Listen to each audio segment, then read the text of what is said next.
guys, pag-usapan lang natin ang mga kumakalat umanong issues sa social media. Tama bang narinig kong love ang tawag ni Catherine Bernardo kay Alden Richard? Kasi guys, maririnig mo talaga na talagang love ang sinabi niya kay Alden Richard. At agree lahat guys ang mga netizens at ng mga Catden fans. Kasi alam naman natin guys, ilang beses nang nabuking umano si Catherine Bernardo. Kita nyo naman guys, no?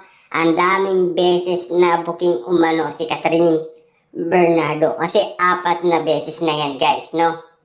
Kung si Alden Richard, nabubuking siya sa bawat titig niya kay Catherine Bernardo. Si Catherine Bernardo naman ay nabubuking umano dahil sa pagtawag niya kay Alden Richard ng mahal, love, tisoy, or tisoy.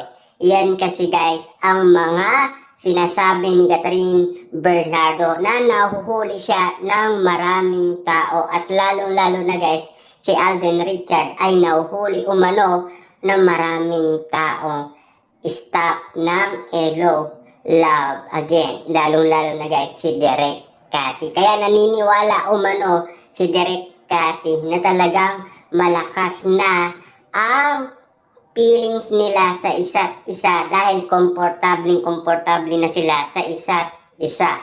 Grabe nga naman kasi dahil hindi mo talaga makaya ang kiligan moment kapag ganyan ang mga nangyari kina Alden